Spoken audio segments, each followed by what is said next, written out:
Hello students, hope you people are good. See, in the first session of economic introduction is discussed with you, and in today's session we are going to discuss meaning of microeconomics, definitions and scope of microeconomics. Now let's start with meaning of microeconomics. Micro means a small part of a thing. Microeconomics thus deal with small part of national economy. It studies the economic action and behavior of individual unit such as an individual customer, individual producer or a firm, the price of a particular commodity or a factor, etc. See, microeconomics जो है, it is a small part of a thing. Microeconomics deal with the small part of national economy. Microeconomics जो है वो किसी भी चीज़ का small part से वो deal करता है. अगर फॉर एग्जाम्पल अगर आपको फॉरेस्ट है तो here you are not going to study about forest. आप फॉरेस्ट के किसी ट्री के बारे में आप डिटेल में स्टडी करोगे. तो it study the economic action and behaviour of individual unit such as individual consumer, individual producer of firm. किसी कंपनी का अगर किसी फर्म का अगर आपको उसका बिहेवियर अगर देखना है, किसी फर्म का अगर कितना कॉस्ट लगता है अगर आपको टेस्ट करना है, तो आप सारे फर्म को आप सारी कंपनीज को आप कंसिडर नहीं करोगे, किसी एक कंपनी के प्राइस को आप कंसिडर करोगे.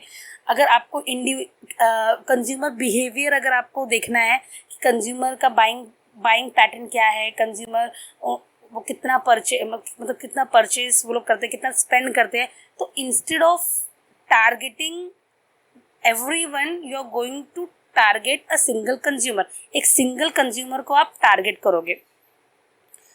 That is why microeconomics deals with small part of national economy. National economy का जो small part है ये उससे deal करता है.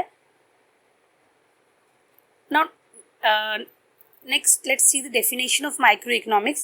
You have already studied some important definitions of microeconomics. Let us review some more definitions. First one, Morag Dobb. Microeconomics is a fact, a microscopic study of the economy. अभी microeconomics is in fact, microeconomics जो है वो microscopic study of economic है. अभी आपको पता है microscopic मतलब क्या होता है. आप सबको टारगेट नहीं कर रहे हो, आप किसी एक चीज़ को आपने टारगेट किया है एंड उसका इन डिटेल इन डेप्थ आप क्या कर रहे हो, स्टडी कर रहे हो. Next is professor AP learner. Microeconomics consists of looking at the economy through a microscope, as it were to see how millions of cells in the body of economy, the individuals or household as consumer, and individual or firm as producer play their part in working of the whole economy organism. The following chart give an idea of the scope of microeconomy. See, here it is explained that microeconomics consists of looking at the economy through a microscope. जैसे हम microscope से किसी चीज़ को देखते हैं, as it were to see how the millions of cell in the body of economy, मतलब हर एक चीज़ कैसे कंट्रीब्यूट करती है इकोनॉमी में, कैसे वो काम करती है. The individuals or household as consumer and individual or firms as producer play their part in the working of whole economy.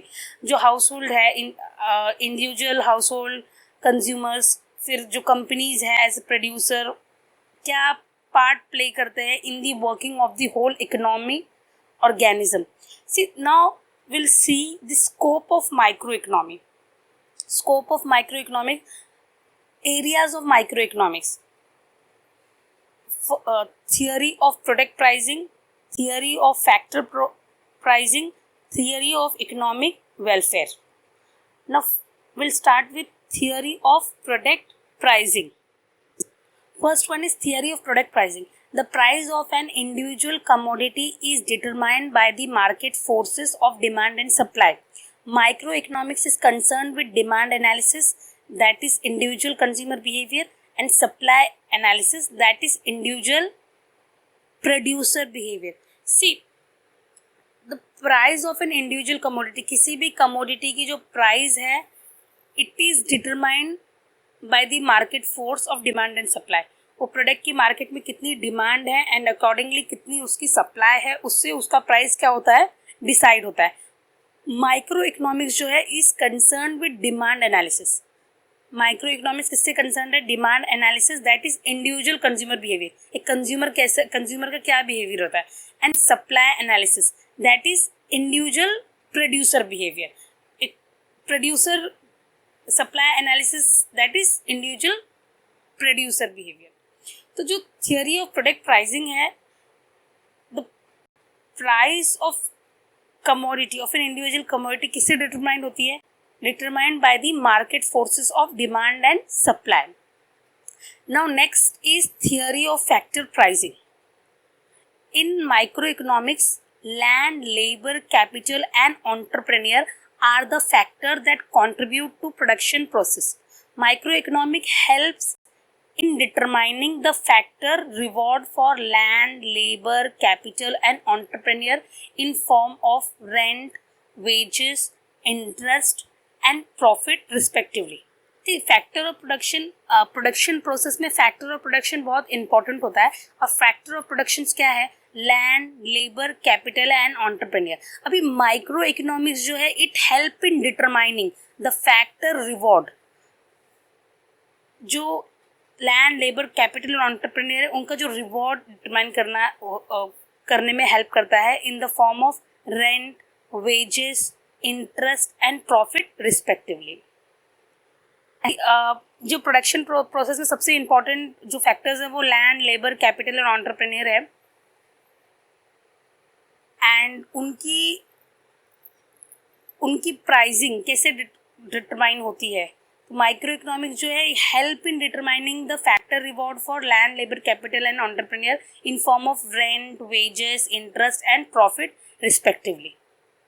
मतलब अगर लैंड है तो उसकी रेंट कितनी होनी चाहिए, अगर लेबर है तो उनको क्या वेजेस मिलना चाहिए, capital, if someone is investing, someone is bringing capital, तो उनका उसको क्या रेट ऑफ इंटरेस्ट मिलना चाहिए। तो ये सब डिटरमाइन होता है with the help of micro economics. Now next one is theory of economic welfare. Theory of welfare basically deal with efficiency in the allocation of resources. जो थियोरी ऑफ वेलफेयर जो है वो बेसिकली किससे deal करता है, कितना efficiently जो resources है, रिसोर्सेस वो कैसे एलोकेट हुआ है, कितने एफिशिएंटली वो डिस्ट्रीब्यूट हुआ है, एलोकेट हुआ है। Efficiency in the allocation of resources is attained when it result is maximisation of satisfaction of the people. हम कब बोलेंगे कि जो रिसोर्सेस है वो बहुत अच्छे से यूटिलाइज हुआ है।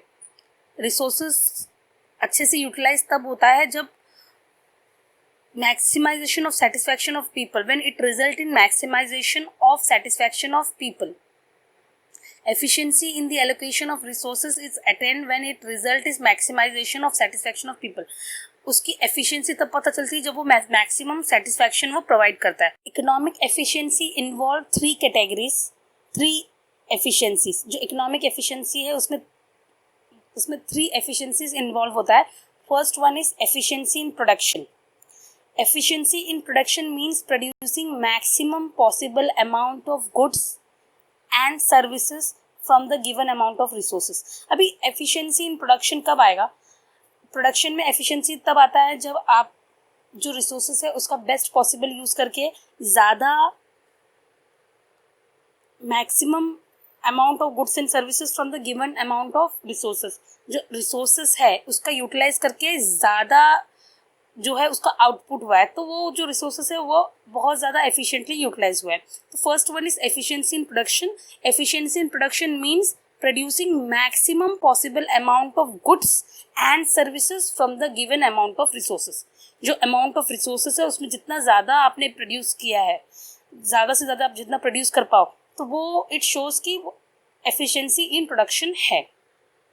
Now next is efficiency in consumption.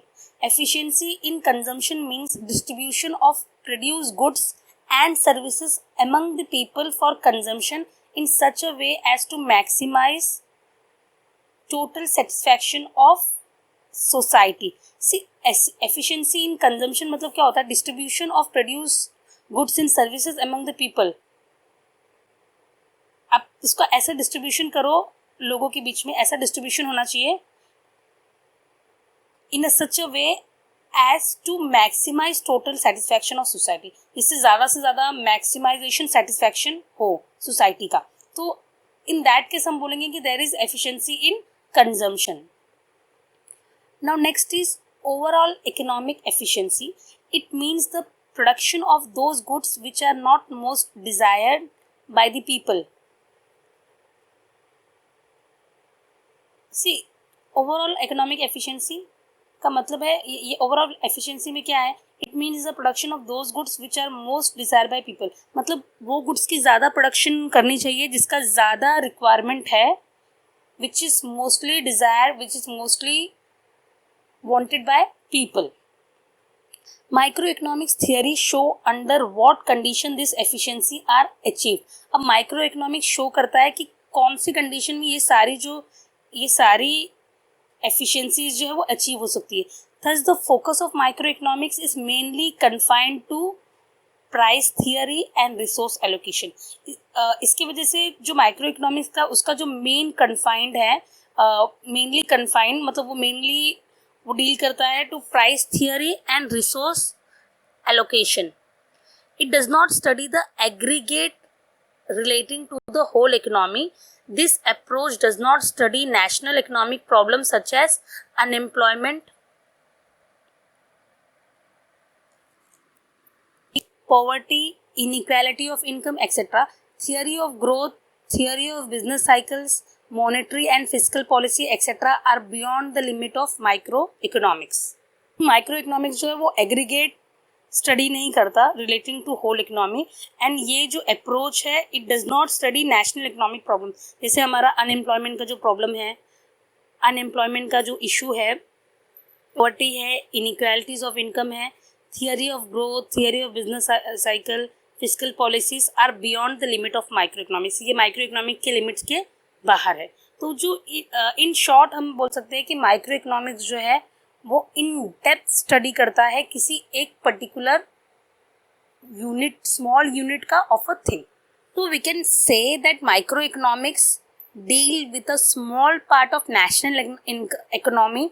It study the economic actions and behaviour of individual unit such as individual consumer. अगर उसको किसी कंज्यूमर के बिहेवियर की स्टडी करना है तो किसी एक पर्टिकुलर कंज्यूमर के बिहेवियर की वो स्टडी करेगा, सारे कंज्यूमर्स को वो टारगेट नहीं करेगा. किसी कंपनी को, उसको किसी फर्म को, प्रोड्यूसर को अगर स्टडी करना है, प्रोड्यूसर के बिहेवियर को स्टडी करना है तो वो किसी एक पर्टिकुलर प्रोड्यूसर को वो टारगेट करेगा एंड उसका ओवरऑल बिहेवियर की वो स्टडी करेगा instead of targeting all the producers.